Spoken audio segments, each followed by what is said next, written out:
नमस्कार दोस्तों, सुबह सुबह हमारे घर पे आ गया है कुरियर। देखते हैं चलो इस कुरियर में है क्या। आपके सामने ही ओपन करते हैं इस कुरियर को, आखिरकार इस कुरियर में है क्या।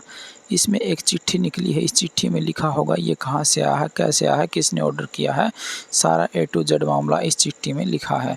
इस चिट्ठी को तो हम बाद में पढ़ेंगे, लेकिन पहले इस बॉक्स को ओपन करके देखते हैं आखिरकार इसमें आया क्या है।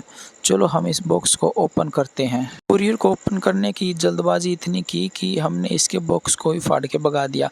घर वालों ने तो मना किया कि नालायक आराम से खोल ले, लेकिन जल्दबाजी इतनी थी कि मैंने इसकी जल्दबाजी में इसके ऊपर वाले कवर को ही फाड़ दिया। देखो इसकी टेप बिल्कुल उतर नहीं रही थी, मैंने इसको ज़बरदस्ती से फाड़ डाला। तो चलो देखते हैं इसमें आखिरकार मिला क्या। इसके ऊपर एक फोम का गत्ता लगा था, लेकिन जो इसके अंदर था वो काफ़ी भारी चीज़ थी। इसके अंदर एक टेप भी निकली थी, तो हमने इसको निकाला तो ये कुछ इस तरह का नज़र आ रहा था। इस बॉक्स के अंदर रह गया था एक छोटा सा नट और एक स्लिप। ये नट भी काफ़ी काम का था और जो स्लिप थी ये तो काम की थी ही।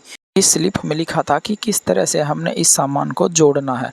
जब मैंने इसको देखा तो मैंने सोचा कि इसे जोड़ने में काफ़ी आसानी होगी, लेकिन जो ये नट था ये नट तो सबसे ज़्यादा काम का था। हमने इस फन्नी को फाड़ दिया और फन्नी को फाड़ने के बाद हमने देखा कि इसमें एक लॉक लगा हुआ है। इस लॉक को भी जल्दबाजी में मैंने तोड़ दिया और जैसे इसको ओपन किया तो ये बन गई एक साइकिल। ये साइकिल ऐसी साइकिल थी जिससे हम बैठकर आसानी से एक्सरसाइज कर सकते हैं। ये एक ऐसी साइकिल है जो हम कहीं पर भी अपने साथ ले जा सकते हैं जब घूमने जाएं, और इसके साथ एक्सरसाइज आसानी से कर सकते हैं। हमने इसमें थोड़ी देर एक्सरसाइज की इस तरह से। जब हम कहीं पर यदि घूमना चाहें और वहाँ पर कहीं पर एक्सरसाइज करने का अच्छे से फैसिलिटी ना हो तो हम इसे ले सकते हैं। और जो ये मेरे साथ ये टेप थी, ये समझ नहीं आ रहा था ये टेप का आखिरकार करना क्या है, तो मैंने इसको चुपचाप से बांध कर वहीं पर रख दिया जहाँ से ये आई थी। इस साइकिल में सबसे ज़्यादा इम्पोर्टेंट है ये मीटर। ये मीटर हमें ये बता सकता है कि हमने 1 मिनट में कितने पेडल लगाए हैं। किसी परेशानी के ये साइकिल आसानी से चला सकते हैं, गिनने की कोई दिक्कत नहीं, गिनता तो ये अपने आप ही है।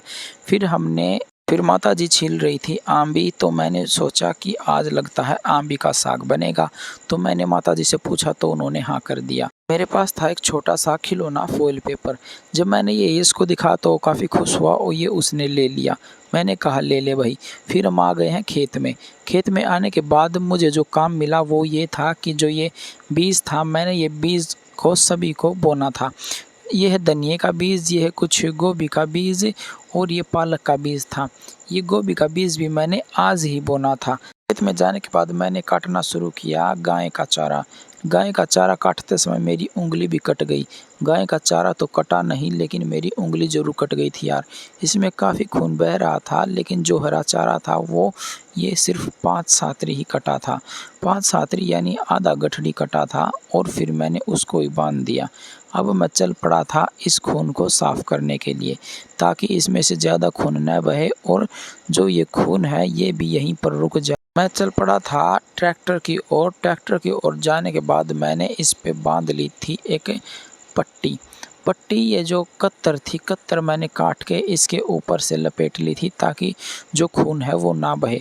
फिर मैं चला गया हूँ इंजन के पास। इंजन को मैंने बंद कर दिया था और इंजन को बंद करने के बाद मुझे प्यास लगी। प्यास लगने के बाद मैं पानी पी नहीं पाया दोस्तों, लेकिन जैसे ही इंजन बंद हुआ मैंने उतारना था ये पट्टा।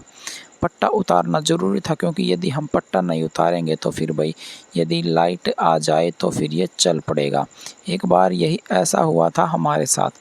पट्टा उतारना भूल गए थे और लाइट आने के बाद इंजन के साथ चल पड़ा था। शाम हो चुकी थी दोस्तों। शाम होने के बाद मैं आ गया था घर पे खाना खाने के लिए, और खाना खाने से पहले मैंने ये भोग श्री बांके बिहारी जी को लगा दिया था, ताकि बांके बिहारी भी ये भोग ग्रहण कर ले।